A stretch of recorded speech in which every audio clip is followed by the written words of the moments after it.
Hello, welcome to the new episode of Sivil Toplum Saati.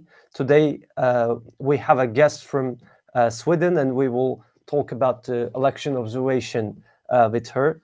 I don't know very well how to pronounce your name, but Teresa, can you introduce yourself briefly, and can you give a bit information about your organization? Sure, it's a pleasure to be with you all today. My name is Therese Pearce Laanela, and the Laanela comes from my Estonian background. Otherwise, I grew up in Canada, but live here in Sweden now.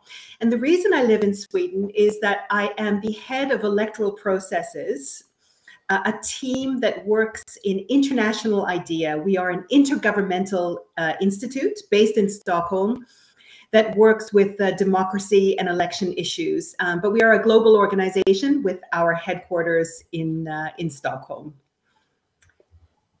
Yeah, what kind of activities you're doing in like IDEA International? Can you give a bit more detail about it? Sure. So my team, the electoral processes team, we work very much in the background. So we work with the norms and standards of what we should expect from elections, what we should expect our elections to look like, what makes them appropriately inclusive, participatory, what are good systems to have, how should electoral management bodies be structured, what happens when there's a pandemic and you need to organize elections, what happens if there are cyber attacks on elections, what does technology mean for elections? So those are the issues that we explore behind the scenes.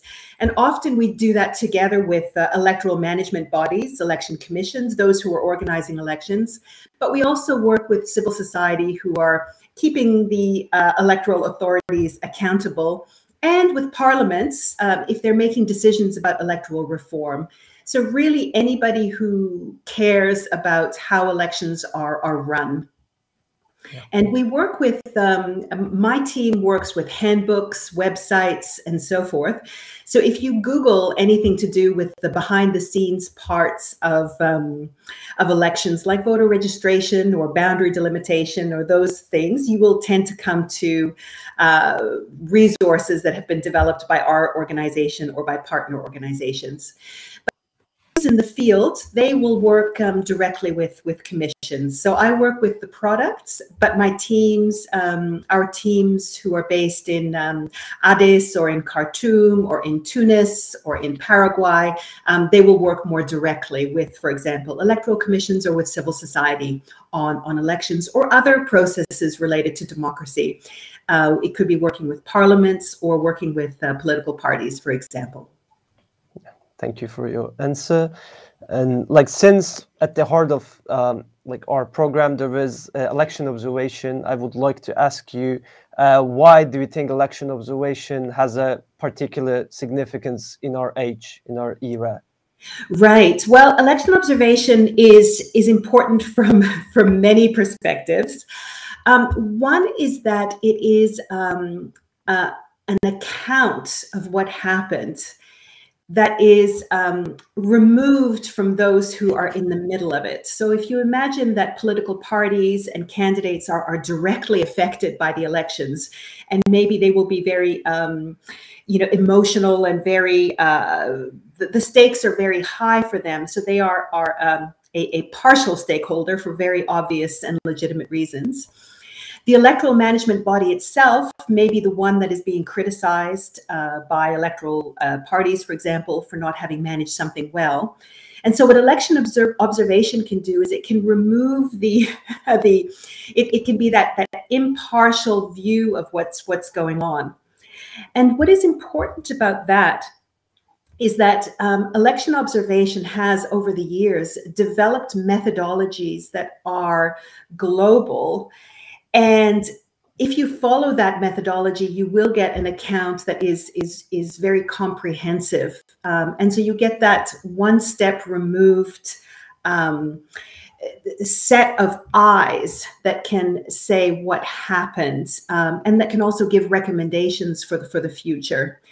And you asked why this is particularly important in this age. Well, we're with the rise of social media, and in some ways the the quickness of information that can discredit an election, for example, it's especially important to have that rigorous methodology that is looking at the election through a very serious lens, and not just the quickness that might happen through social media. Thank you. I don't know very well if you have a direct experience in the field, like about election observation, but you know very well how things are going in different locations. So I would like to ask you, could you compare and contrast your experiences you get in different locations in different continents you have already referred to? Sure. I've had the pleasure of working with elections for 30 years now. I began in 1992 in Cambodia. That was the first elections that were organized completely by the United Nations, and I had the pleasure of working for the United Nations at that time, organizing those elections.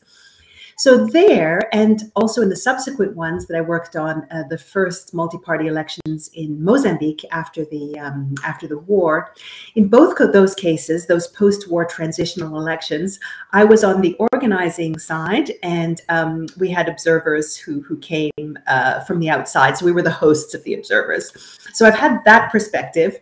And then I've also had the pleasure of being an election observer myself many times, particularly in the Balkan region after the wars in Bosnia and in Kosovo.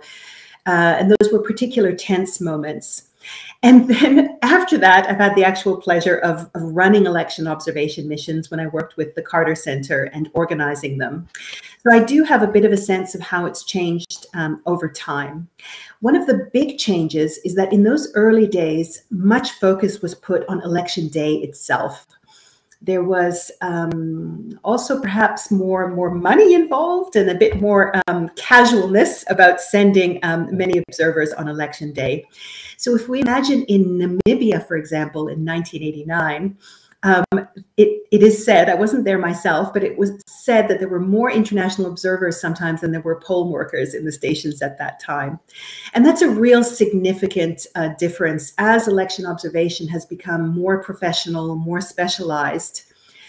You'll tend to see less observers on the ground in terms of international observers on election day.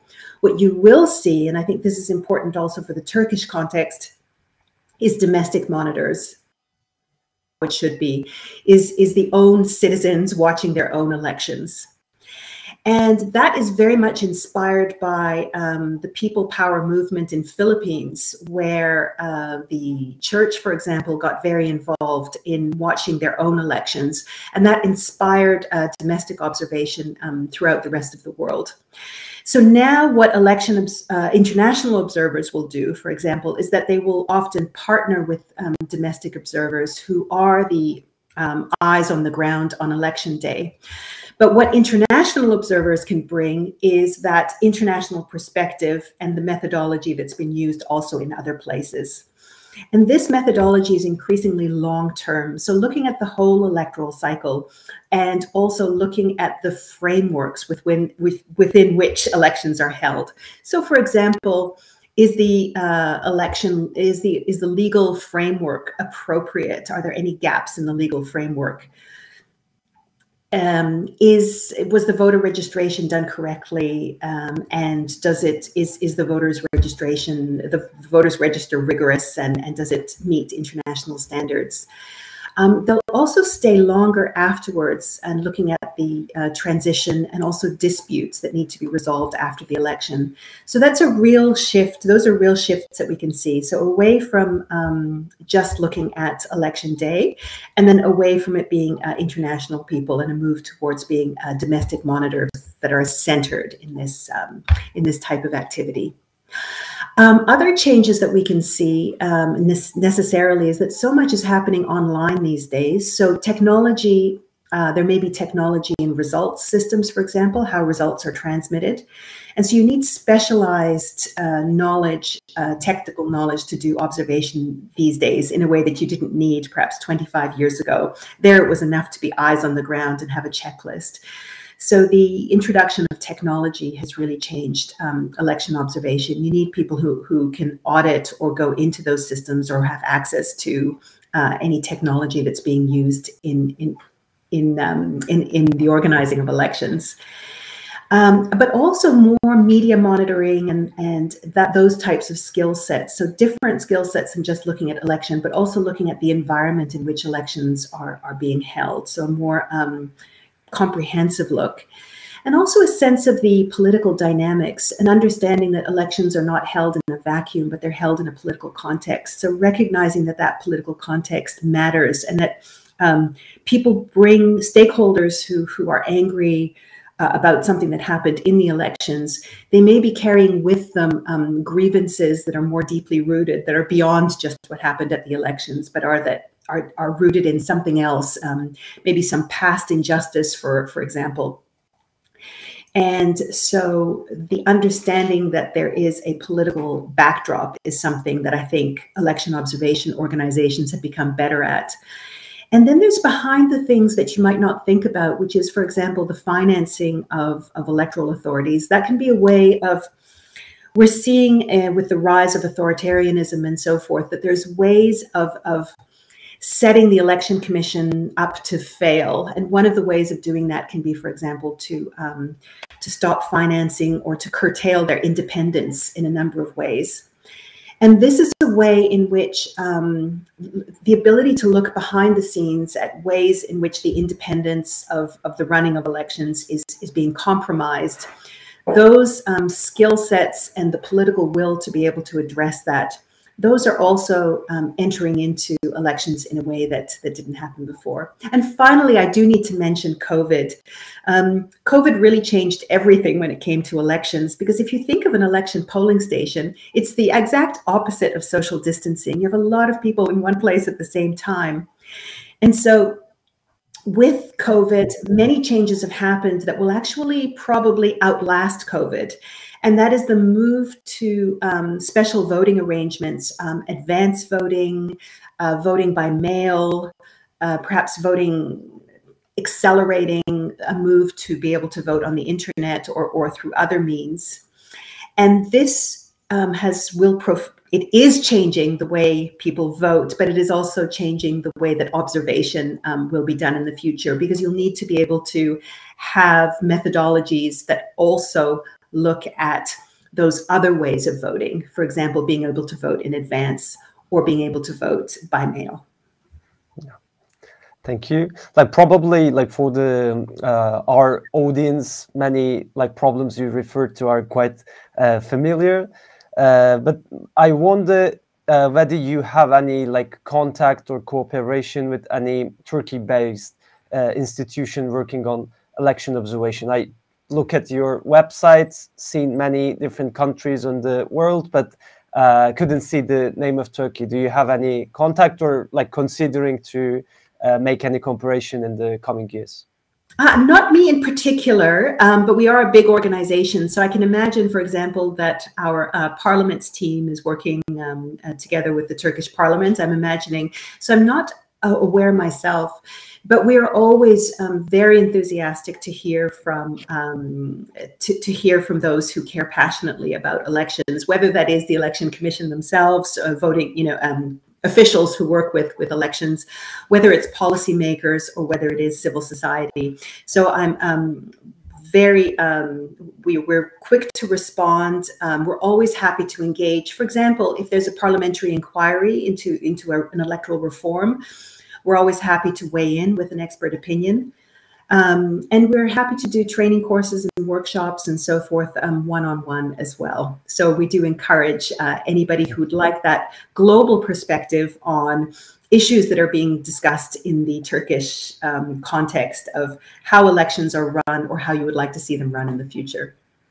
Okay, thank you very much. Thank you for accepting our request of interview. And have a nice day. It's such a pleasure. Yes, have a lovely day yourself. Thank you so much. At the beginning of October, 9/8 Haber, in collaboration with Fabel from Sweden, arranged an international meeting called Media Barcamp. And in this meeting, we had a number of international participants from like almost all over Europe, and two of them are election observers. Right now, we will hear what Amanda Valentine said in our interview. Could you like briefly introduce yourself? So my name is Amanda Valentine, and I'm the chairman of the organization VOS, which means Valobservation i Sverige, election observation in Sweden.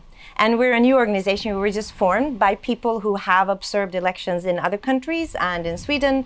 And we wanted to make our own organization that deals only with election observation. How long have you been working on election observation, and could you explain the main activities of your organization? So I started observing elections in other countries, in Belarus, in Lithuania, in Russia, in Poland, in many other countries. And I work together with domestic election observers. That means it's not the OSCE, it's not the international organizations. It's when citizens observe their own elections. They control their own elections. And it's a very important part of an electoral system, I think. This direct engagement from the citizens in the process itself, not only in the political debate, but also in the process.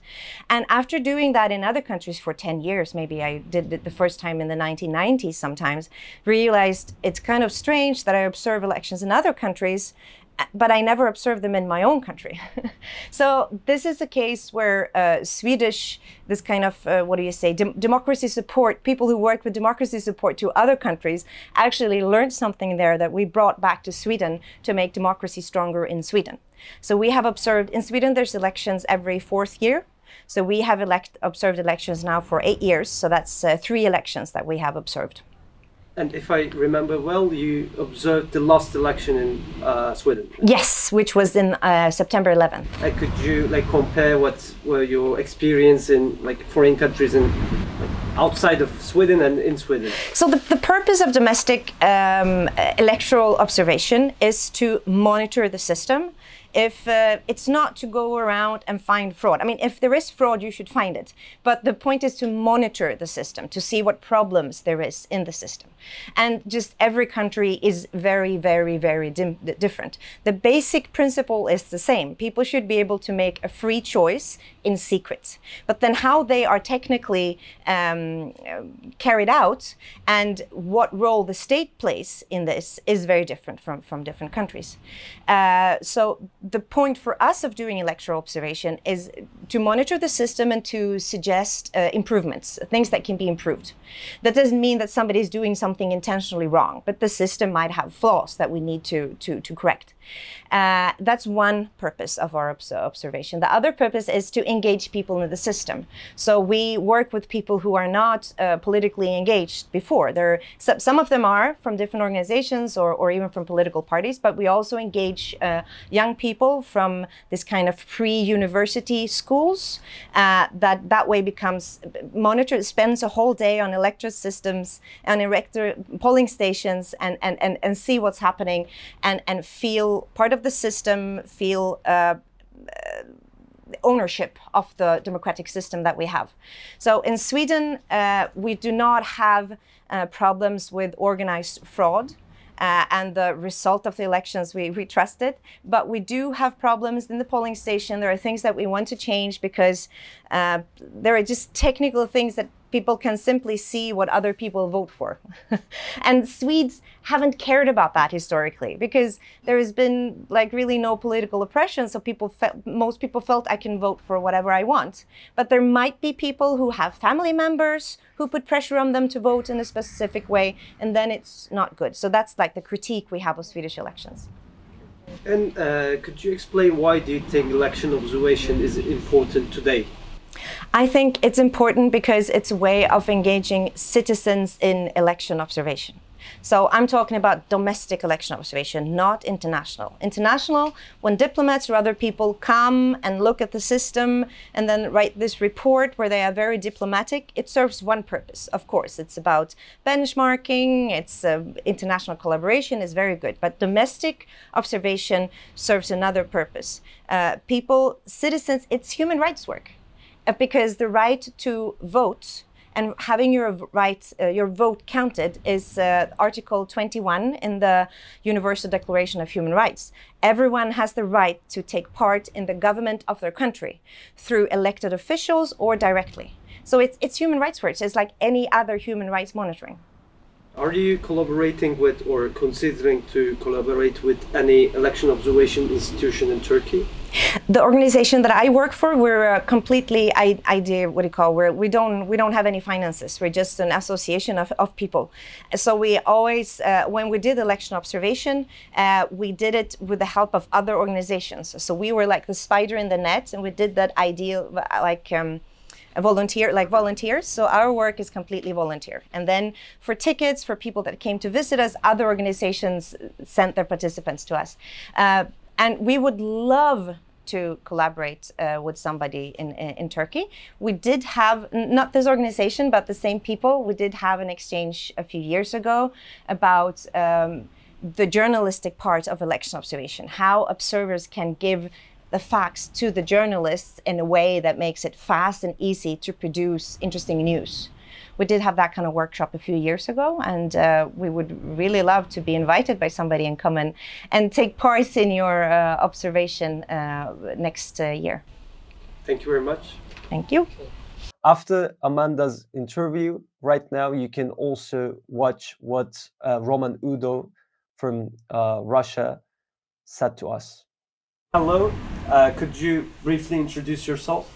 Hello, my name is Roman Udot. I am a co-chair of Golos movement from Russia. We observe elections there maybe from the beginning of the century. So personally, how long have you been working on election observation, and could you explain the main activities of your organization? Personally, my first elections were very famous. It was called in 2004 as the Orange Revolution. All of a sudden I went to Ukraine to observe this huge shift in the behavior of the society, and since then I was very interested in the elections, and since then, how many? 16 years already? More, 18 years already I have been observing elections. And the main activities of your organization? Our main activities is electoral observation. We do nothing else. We consider it a human right, and we consider ourselves as human right defenders, because people sometimes forget that this is not politics. This is intrinsic human right to be free electing people and to be free deciding how the society should be governed and which way should the society go. This is human right. I know you have many different methodologies using, but if you want, you can explain maybe a few of the methodologies you use in the election observation. Election observation is a very ancient business. Over there in Greece, people used to be electing their seniors maybe for several thousand years, and of course every elections needs somebody who looks into it and decides whether it was good or bad. It's like if you have a football match, you need to have umpires, judges who observe the rules, who observe the fairness of the play and so on. So this is intrinsic part of any sort of elections, to have electoral observers. Nowadays we are living in the 21st century, and we have more complex methods to observe elections, but actually they are the same in essence, whether the rules are observed. You can observe them being on the ground, in the field. You can observe them looking at the process, being present on the polling station, or you might look on the data published online, like they do in Turkey, like they do all over the world, with some exception like Belarusian Republic, let's say that way. They try even to hide that data. But still, since everything is observable and data is observable, we can observe data and see and pinpoint to the people something went wrong here and there and over there. And of course, we have a lot of methods in this field, in the mathematical field, in the field of data observation or analyst. And lately we began to analyze in very 21st century style, because some countries decided to broadcast the process itself on the polling station online. It happens in Armenia, it happens in Russia, it happens at some period of time in Ukraine, in Azerbaijan. So in this case, we are able to observe them not only during the polling, during the voting, or after that in data form. We are actually able to travel in time and space and to look into elections that happens maybe a year ago. So these three methods, actual method, ancient method, mathematical method, and the 21st century method of looking into video. And lately we were able even to build a machine neural network system that can count, at least we can now automatically and scientifically proven establish the number of people who took part in the vote. Very important parameter of the elections, turnout. That's it. As you said, you done election observation in different countries so far. So what is the differences between your experiences working in Russia, working in like different contexts? We never observed elections, unfortunately, in Turkey, but yesterday night I did it looking into data. Method number 2 was applied. It's more or less okay in comparison to Russian, to Belarusian, to before revolution Armenian, to Azerbaijani. I don't see those huge distortions, but still I see some suspicious points, suspicious areas, and it's of course Turkish people, Turkish observers should be cautious and should decide what happened in these particular polling stations. But they are against the rule of law, and the rules of law, they are universal. Sorry, if you think that you are special, forget about it. Every nation every nation's data sticks to the laws of nature, almighty laws of nature.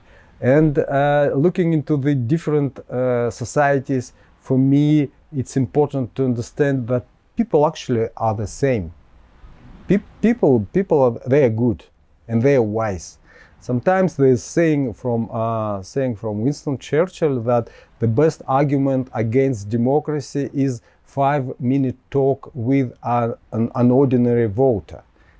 He meant that ordinary voter, he's simple-minded, maybe uneducated, maybe he is full of some wrong conceptions and so on and so forth. One particular person might be wrong. But democracy, when we have thousands and millions of people who coercively together decide something, it's absolutely different story. It's like a computer or even brain.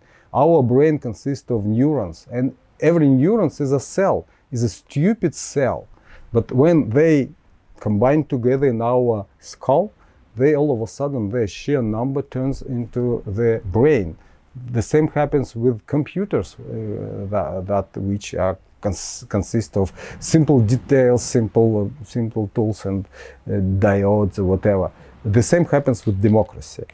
Given one particular voter, you might say that democracy is bad because these people are simple and this and that. But when they are combined, it's a huge calculation machine. It's the best neural network and the best computer we ever had. You have already touched upon this question actually, but I still want to ask this. Maybe you can give a more precise answer. Why do you think election observation is important in our times? As I mentioned, the electoral observation is like umpires along the sides of the football field. Without us, it would be chaos. It would be, I don't know, it wouldn't be football anymore. It wouldn't be a good spectacle. It would be, I don't know how to describe football without rules. We are trying, sometimes in vain, in dictatorship, sometimes to very good results. We try that football players, that political players stick to the rules. In this case, we will have a good football and we will have a good political system and good, wise political decisions. My last question will be the following. Do you have any contact or collaboration with the election observation institution operating in Turkey? Not yet. As I mentioned before, we never were even interested in the Turkish elections, except the story with the referendum, as you know, everybody knows about those unhappy, unstamped ballots, and so on. So we understand that Turkish society more or less healthy. Maybe maybe I'm wrong, but I came from very ill society, very not well-to-do society. So in comparison with the dictatorship, it's more or less okay. I see that your civil society, your electoral base, very strong, and I see it even in your electoral data. Of course, it's distorted to some amount. So to some amount, it's something wrong happened with those 5 million of ballots. I don't remember exact number, but it's very ugly. But still, I think that Turkish people should be in the. We have an international society of electoral observers. Since I mentioned that almost the same, football is everywhere is the same, and the democracies, it's a very long tradition to decide the common issues and to decide how to live. And I don't see any difference between people in Turkey, in Europe, in Russia, in Belarus, and Ukraine. You see that in Armenia, for example, you have a hugely falsified elections. You see that, oh, those Armenians, they're so ugly, nothing good will happen with them. And all of a sudden, after revolution, in 3 months, you see perfect distribution. You see perfect, clear, free and fair elections with the same particular people. So people are not guilty of the falsified elections. They are good base for democracy themselves. So I think that in Turkey and everywhere else, electoral observers and the electorate itself, they're healthy, and we would be happy to have cooperation with them. Thank you for watching us. This is the end of this episode. Keep tuned with us.